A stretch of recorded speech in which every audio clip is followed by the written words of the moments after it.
Bonjour tout le monde, j'espère que vous allez bien. Cette vidéo-là, c'est pour la matière du chapitre 8. Le chapitre 8, s'il y a un chapitre que vous avez à lire, relire et relire pour l'examen final, c'est vraiment le chapitre 8.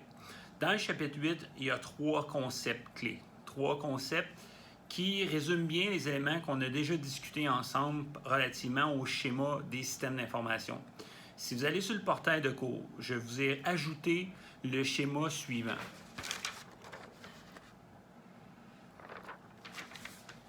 Donc, vous connaissez déjà le schéma des systèmes d'information avec les 3 rôles, le rôle opérationnel, le rôle décisionnel et le rôle stratégique. Dans ce schéma-là, ce que j'ai fait, vous vous souvenez qu'en début de session, je vous disais l'ordre des processus n'est plus ou moins important. Je vous avais dit qu'après l'intro, on commencerait à donner une importance à ces processus-là ou l'ordre de présentation.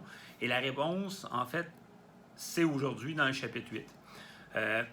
Si vous regardez le schéma que j'ai mis en ligne, vous allez constater que la portion qui est en rouge, dans le fond, dans les processus du premier schéma, j'ai indiqué que ça représentait la chaîne d'approvisionnement.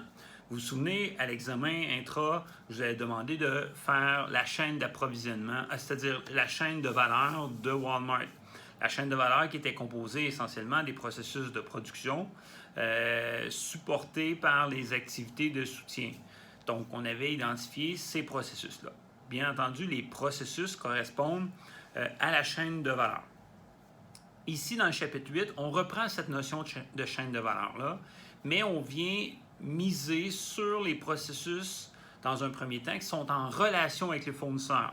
Vous vous souvenez que les intrants des systèmes d'information opérationnels sont assurés par les fournisseurs. Fournisseurs de pièces, fournisseurs de services, fournisseurs de matières premières, etc.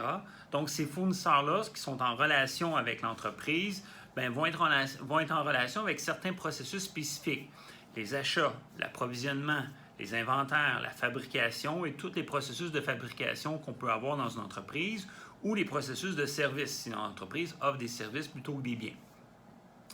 Les processus qui sont en lien avec les fournisseurs, donc on a une relation avec le fournisseur dans l'exécution de nos activités de création de biens ou services, ces processus-là vont constituer en quelque sorte ce qu'on appelle la chaîne d'approvisionnement.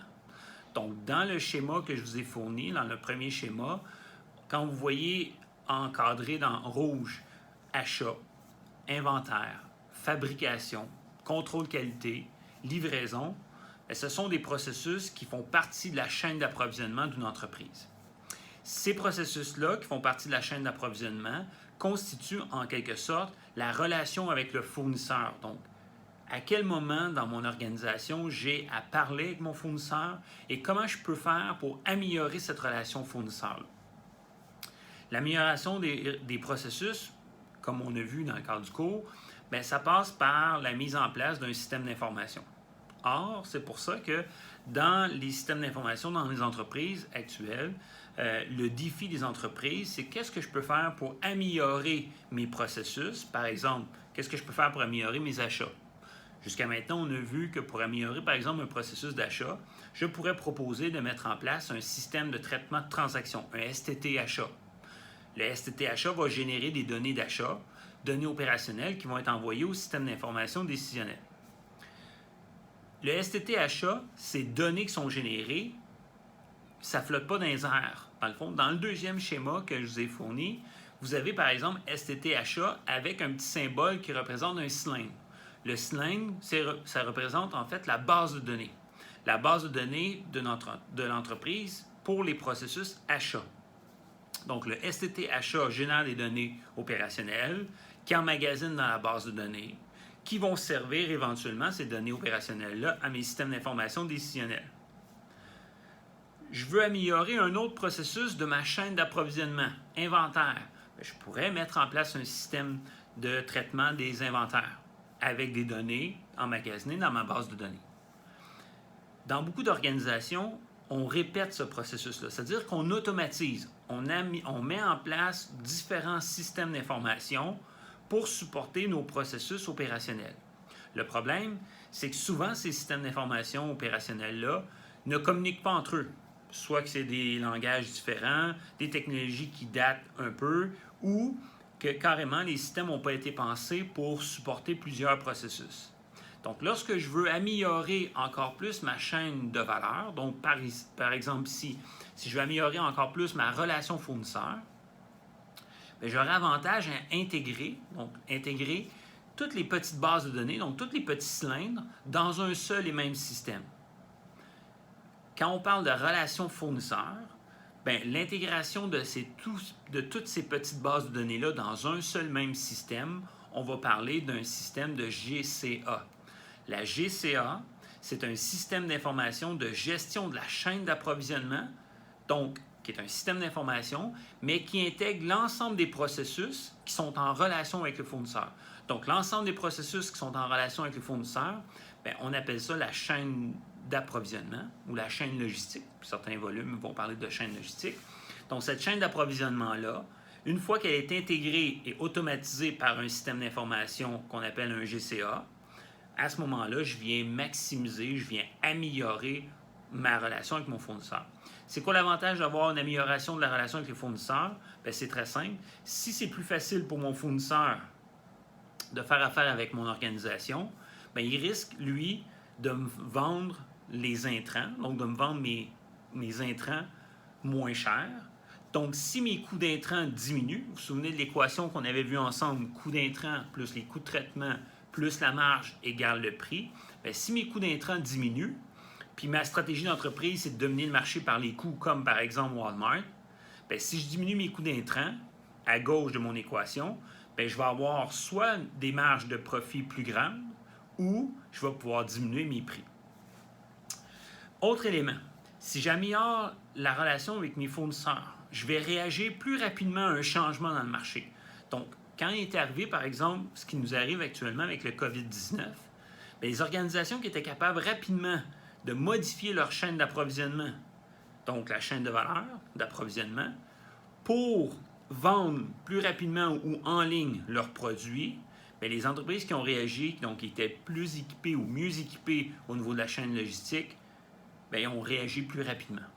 Par exemple, Sobeys et IGA, aujourd'hui, ces organisations-là, si vous avez vu le lien vidéo que j'ai mis sur Sobeys, les entrepôts sont complètement automatisés, comme chez Walmart, comme chez Amazon. Ce qui fait qu'un changement dans la demande, automatiquement est supporté par l'entrepôt qui est complètement automatisé. Dans la vidéo Sobeys que vous avez vue, si vous ne l'avez pas vu, je vous invite à aller réécouter, revisionner la vidéo de l'entrepôt Sobeys. Cet entrepôt-là, complètement automatisé, le logiciel, lorsqu'on parle dedans de système Vitron, Vitron, c'est un système de gestion de la chaîne d'approvisionnement intégré. C'est un GCA dans mon schéma, dans mon deuxième schéma. Donc, lorsque je veux améliorer ma relation au fournisseur, je pourrais, par exemple, soit mettre en place un STT. Un STT va améliorer les achats.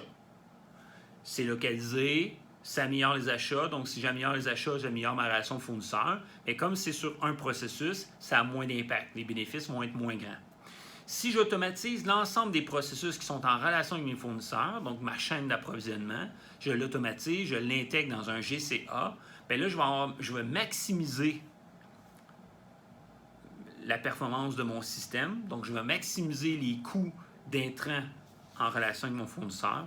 Donc, je vais avoir un gain plus important, comme l'exemple de Vitron avec Sobeys. Donc, par exemple, si je vous demandais à l'examen final de me représenter la chaîne d'approvisionnement d'une entreprise, OK? Ce que je veux voir lorsqu'on demande de représenter une chaîne d'approvisionnement, c'est comme la chaîne de valeur. Je veux voir les processus. Dans ce cas-ci, dans le schéma que je vous ai fourni, achat, inventaire, fabrication, contrôle qualité, livraison seraient les processus qui représentent la chaîne d'approvisionnement. Si je vous demande de me nommer un système d'information qui améliorerait la relation avec les fournisseurs, toutes les STT amélioreraient la relation fournisseur. C'est-à-dire, toutes les STT qui seraient utilisées pour la chaîne d'approvisionnement Donc ici, dans le schéma, il y aurait 5 possibilités de système de traitement de transactions pour améliorer la relation fournisseur. Je pourrais proposer d'intégrer ou de permettre à mon fournisseur via un extranet, il ne faut pas les oublier non plus, d'avoir accès à ces processus de ma chaîne d'approvisionnement. Je pourrais faire du commerce électronique B2B, donc entre mon fournisseur et mon entreprise pour mon processus d'achat qui intervient dans la chaîne d'approvisionnement et j'aurais amélioré ma relation fournisseur. Donc lorsqu'on va parler de relation fournisseur dans le chapitre 8, on fait référence à la relation qui existe entre mon entreprise, mon organisation et mon partenaire qui est mon fournisseur, qui fournit les intrants de mon entreprise. Donc si ma stratégie c'est de domination par les coûts, bien, je vais travailler avec mon fournisseur pour réduire mes coûts d'intrants.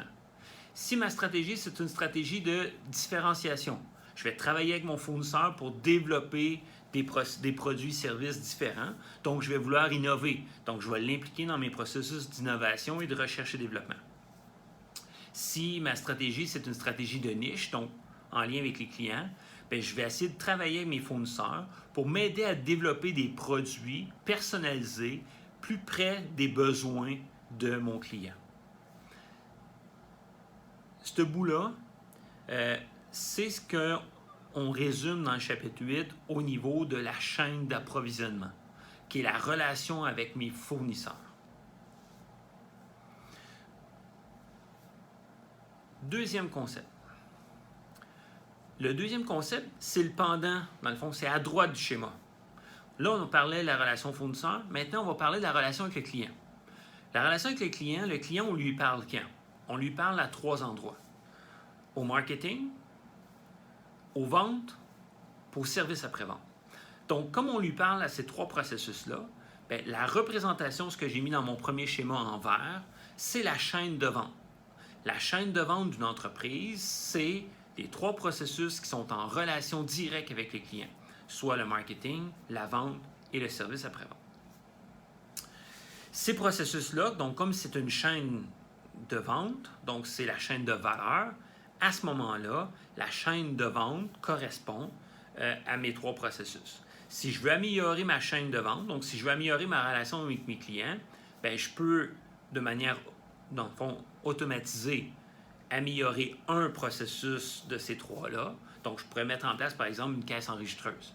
Bien, la caisse enregistreuse, c'est un STT vente. Bien, si je mets en place un STT vente, bien, j'améliore mon processus de vente. Si j'améliore mon processus de vente, j'améliore ma relation avec mon client. Même principe que tout à l'heure avec la chaîne d'approvisionnement. Si je mets en place un STT à chacun des processus de ma chaîne de vente, je vais améliorer globalement ma chaîne de vente. Par contre, ce qui peut arriver, puis c'est ce qu'on va voir avec le deuxième concept de la gestion relation client, c'est que les systèmes, ça se peut qu'ils ne se parlent pas. Et quand ma personne appelle au service à la clientèle pour se plaindre du produit ou pour faire un commentaire, si mon système n'est pas relié à mon système de vente, j'ai aucune idée de ce que je lui ai vendu. Donc là, ça pourrait détériorer en quelque sorte la relation avec le client parce qu'on ne sait pas vraiment qu'est-ce que le client a acheté, mais on voit qu'il y a un produit puis il y a une facture de chez nous, donc c'est un de nos clients. Le principe avec la gestion de relations client, en fait, l'objectif d'automatiser ma chaîne de vente au complet dans un seul et même système, c'est pour éviter d'avoir plusieurs systèmes d'information qui ne se parlent pas puis qui viendraient détériorer la relation avec le client. Donc, si je veux les améliorer, bien, je vais penser à intégrer. Intégrer quoi? Bien, intégrer les 3 processus de la relation vente, okay? Donc la relation avec mon client. Ces 3 processus-là, je répète, marketing, vente, service après-vente, ou SAC, service à la clientèle. Si j'intègre ces 3 processus-là dans un même système d'information, je vais avoir ce qu'on appelle un GRC, un système de gestion de la relation client. Le GRC, souvent connu en anglais par CRM, Customer Relation Management, donc la gestion de la relation client, bien, ces systèmes-là, c'est une intégration de 3 processus. La gestion du marketing, la gestion des ventes et la gestion du service après-vente. Quand ces 3 processus-là sont intégrés dans une seule et même base de données, bien, le système qu'on obtient, c'est un système de GRC, de gestion relation client. Sur le marché, il en existe plusieurs systèmes de GRC. Le plus connu, celui qui est le plus répandu dans les organisations, autant pour les PME que les grandes entreprises, c'est un système qui s'appelle Salesforce.com.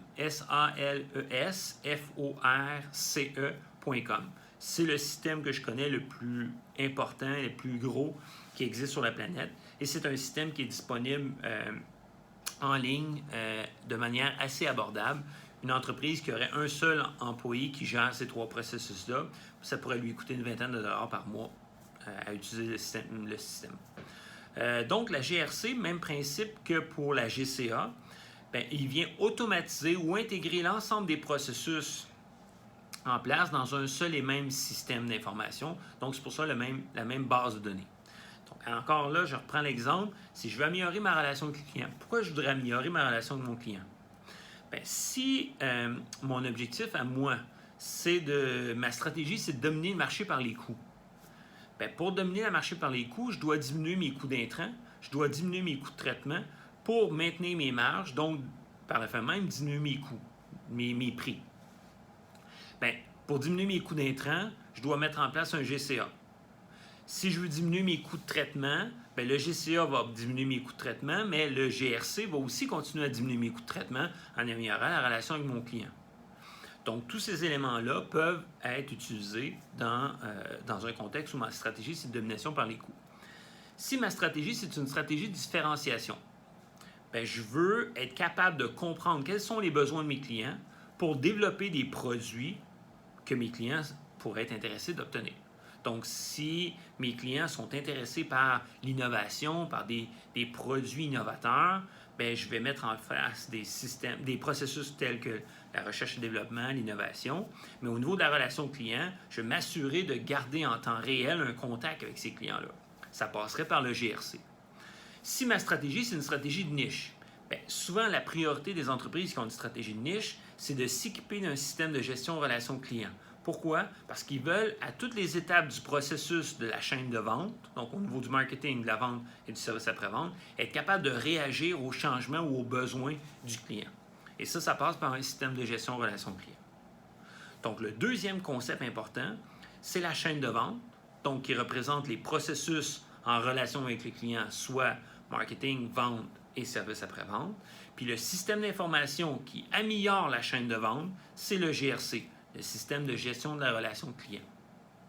Deuxième concept que vous devez maîtriser dans le cadre du cours.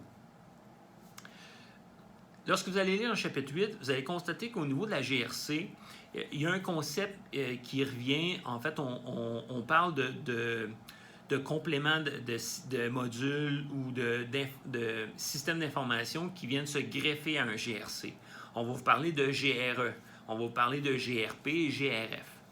Juste pour rapidement faire le tour de ces trois concepts-là, c'est que la GRF, c'est un concept c'est-à-dire que la GRE, dans un premier temps, c'est un concept qui représente en fait la gestion de la relation employé. Ramenez-vous à la notion qu'est-ce qu'une chaîne de vente. La chaîne de vente dans une entreprise, c'est en quelque sorte les trois processus, marketing, vente, service après-vente. Si dans mon entreprise, la personne qui est en contact direct avec mon client, c'est un employé, par exemple un représentant des ventes, un vendeur, une personne au service à la clientèle. Cette personne-là, je veux m'assurer qu'elle soit capable, qu'elle fait le bon travail, donc qu'elle est capable de bien répondre aux besoins du client, comprendre, être à l'écoute, etc. Donc, elle va avoir un profil ou une particularité. Mais comment je fais pour m'assurer que cette information-là, elle est disponible, que je peux former adéquatement mon employé? Bien, dans ce contexte-là, ce qu'on va faire, c'est qu'on va greffer, une fois que j'ai un GRC, un module qu'on va appeler GRE, puis on va évaluer le travail de mon employé à travers mon processus de gestion de la vente, donc gestion de relations clients.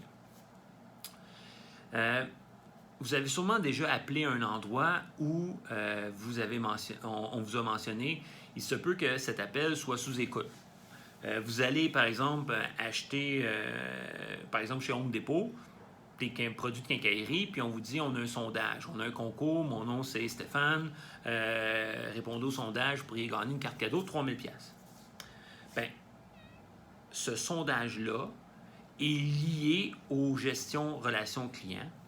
Puis, à chaque fois que quelqu'un répond au sondage, bien, ça vient affecter positivement l'employé qui a suggéré le sondage.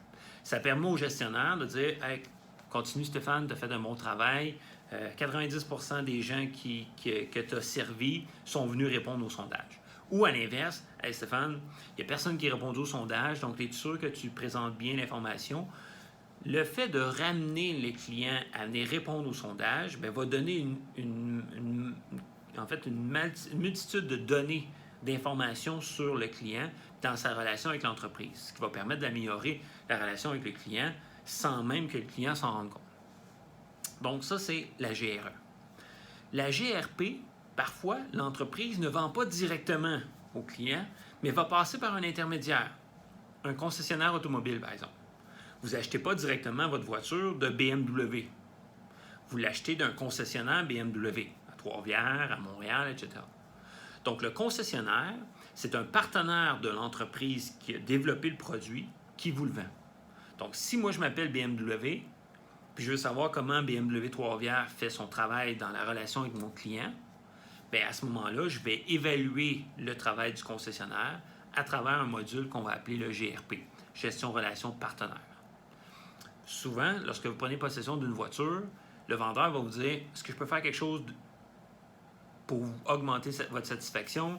Est-ce qu'il y a quelque chose que vous auriez aimé autrement, etc., que je pourrais vous offrir avant que vous quittiez? » La raison pourquoi on vous demande ça, c'est que vous allez probablement recevoir dans les prochains jours quelques informations ou un sondage du fabricant qui va vous demander comment vous avez trouvé le travail, par exemple, du concessionnaire BMW Trois-Rivières.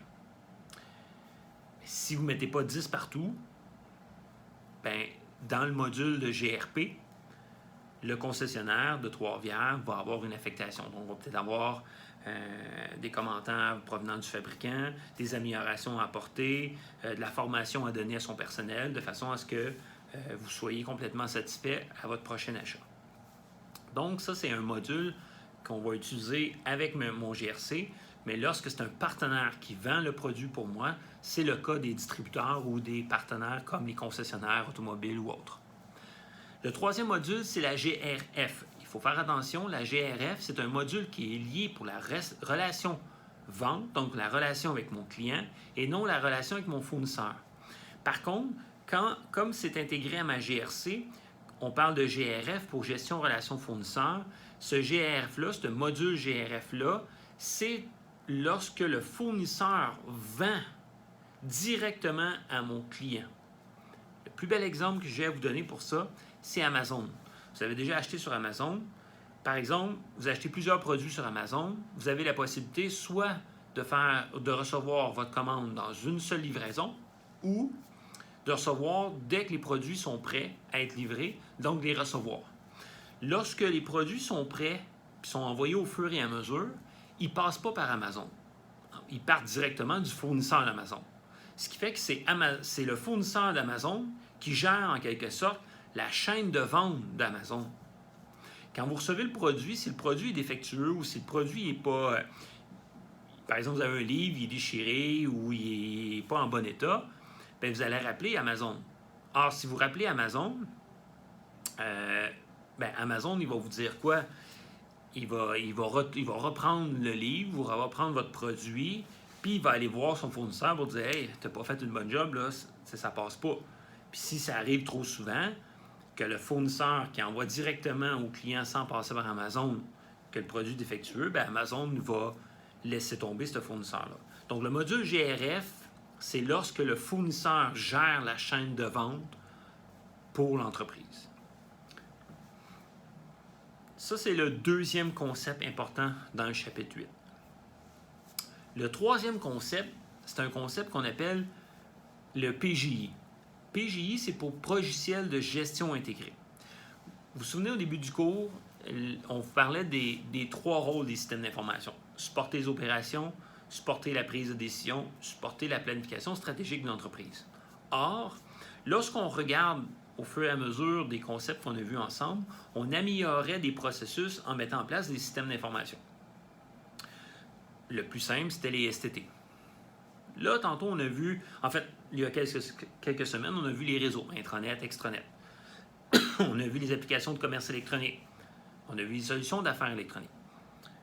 Mais lorsqu'on voyait ces systèmes-là, on parlait souvent d'un seul processus.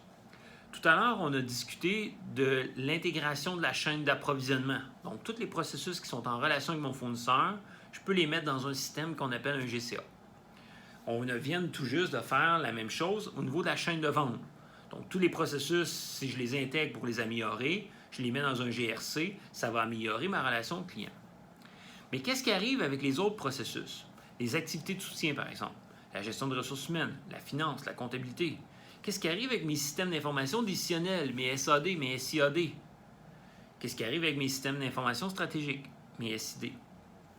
Dans ce contexte-là, on a avantage, éventuellement, à intégrer l'ensemble de mes systèmes d'information dans un seul et même système. Parce que tous ces systèmes-là qu'on vient de voir, s'ils ne se parlent pas, bien, je vais avoir de la perte d'efficacité et d'efficience. Ça veut dire des délais, ça veut dire des problèmes de contrôle de qualité, ça veut dire des pertes, ça veut dire beaucoup d'éléments qui pourraient avoir un impact stratégique sur mon entreprise puis ma compétitivité dans le marché. Or, l'objectif de mettre en place un PJI, qui est un système d'information intégré, c'est qu'on va penser, tantôt on montrait un peu la base de données, donc le petit cylindre, bien, imaginez que le PJI, c'était le gros cylindre qui représente, excusez-moi, qui intègre l'ensemble des processus de mon entreprise. Donc, tous les systèmes d'information ou les processus opérationnels seraient dans cette base de données-là. Tous les systèmes d'information décisionnels ou les processus décisionnels seraient dans cette base de données-là. Tous les processus de planification stratégique seraient également dans cette base de données-là. Or, tous ces processus-là, une fois intégrés dans le même système, on va parler de l'ensemble des rôles des systèmes d'information intégrés. Donc, on va parler de PJI, logiciels de gestion intégrée. Dans les logiciels de gestion intégrée, les plus connus, SAP, PeopleSoft, GDealWorld, Oracle, sont des systèmes très complexes qui intègrent l'ensemble des processus d'une même entreprise. Ces systèmes-là ont connu beaucoup de difficultés. Donc, en fait, beaucoup d'entreprises ont de la difficulté à implanter ces systèmes d'information-là parce que c'est très complexe. Ça modifie l'ensemble des processus d'une organisation et lorsque c'est mal planifié, bien, ça occasionne des problèmes majeurs. On a juste à penser, l'université a eu des dizaines de millions de dollars de pertes dans la mise en place d'un système qui n'a pas fonctionné. D'autres universités, comme l'Université Laval, même chose, une vingtaine de millions. La SEQ sont à plus de 160 millions de dépensés dans un système qui ne fonctionne pas. Donc, ils sont repartis avec un nouveau système intégré. Donc, l'idée, comme c'est des systèmes hyper complexes, donc une mauvaise planification, une mauvaise évaluation des besoins engendre des problèmes importants lorsqu'on déploie ces systèmes-là. Par contre, à terme, ces systèmes-là, comme ils sont intégrés, bien là, j'ai un potentiel d'efficacité et d'efficience qui est optimal. Puis, c'est un système qui est intégré. Fait que les gens, à la prise de décision, ont le même système que les gens au niveau des opérations, que les gens en planification stratégique. Donc, j'ai un gain d'efficacité. Donc, j'améliore ma chaîne globale. Le PJI, dans les schémas que je vous ai présentés, bien, vous pouvez imaginer le schéma des systèmes d'information avec une grosse base de données, puis cette base de données-là intègre l'ensemble des processus. Dans le chapitre 8, lorsqu'on parle des logiciels de gestion intégrée, on va avoir tendance à parler des composantes de base puis les composantes élargies. Les composantes de base, c'est les composantes des processus qu'on retrouve dans une organisation. Finance, comptabilité, gestion de ressources humaines, prise de décision, etc. Les composantes élargies, c'est les composantes qu'on a vues tout à l'heure. Donc, élargies, pourquoi on parle d'élargie? Parce que ça englobe plusieurs processus, comme la chaîne d'approvisionnement. La chaîne d'approvisionnement, lorsque je l'intègre dans un système, on parle d'un GCA, bien, ce GCA-là qui est intégré pourrait se retrouver dans mon PJI. On va parler de composantes élargies GCA. Même chose pour la relation avec les ventes. Mon système intégré, c'est mon GRC, mais mon GRC pourrait se retrouver dans mon PJI comme étant une composante élargie de mon PJI. Donc, souvent, en fait, pour assurer la réussite en entreprise de l'implantation d'un PJI, on va avoir tendance, lorsqu'on achète un système de ce type-là, de commencer avec la base de données vide, puis on va greffer au fur et à mesure des composantes. Soit des composantes élargies, on va s'attaquer dans un premier temps à la GCA parce que c'est une priorité pour l'organisation, ou la GRC parce que c'est une priorité pour l'organisation, ou même on va y aller avec la finance.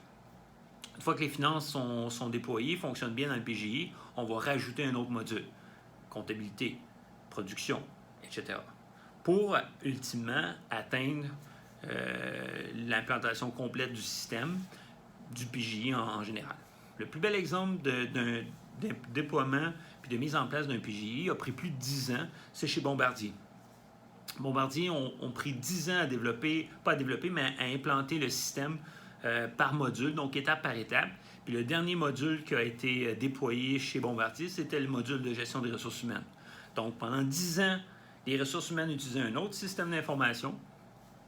Puis lorsqu'ils ont eu terminé l'implantation des autres modules, bien, ils ont greffé, ils ont éliminé le système d'information RH pour le remplacer par le PGI, SAP dans ce cas-ci, donc le module RH dans SAP. Pour qu'aujourd'hui, chez Bombardier, il y a un seul système qui est SAP, qui gère toutes les facettes de l'organisation. Ce qui vient optimiser l'ensemble des coûts d'intrants, l'ensemble des coûts de traitement de l'entreprise. Donc, il laisse soit plus de marge de manœuvre au niveau des prix, ou qui génère plus de liquidité ou plus de profit pour réinjecter dans la recherche et développement ou le développement de nouveaux produits, dépendamment de la stratégie de Bombardier. C'est ce qui complète la matière du chapitre 8. Je demeure disponible pour répondre à vos questions. Revisionnez ce petit vidéo-là. Si vous avez des questions ou des passages du vidéo que vous n'êtes pas certain de comprendre, écrivez-moi. Dans le chapitre 8, on vous parle dans la section de la GCA. On va vous parler du modèle SCORE. Le modèle SCORE, c'est uniquement un modèle pour évaluer votre chaîne d'approvisionnement qui correspond à 5 composantes. Planification, approvisionnement, fabrication, livraison et retour. C'est de façon générale, les entreprises qui travaillent avec des fournisseurs vont évaluer, vont donner une caractéristique, vont caractériser en quelque sorte le fournisseur dans sa capacité à répondre à ces 5 composantes-là. Donc, si vous lisez sur le bout sur les composantes du modèle SCORE, c'est ce qu'on utilise. Si c'est complet la matière, donc n'hésitez pas, par texto, par courriel, essayez de faire les cas. Si vous avez des questions, je vais demeurer disponible. Je vous dis à la prochaine. Il me reste 2 petites vidéos à vous présenter pour le chapitre 9 et finalement le chapitre 6. Merci, bonne journée.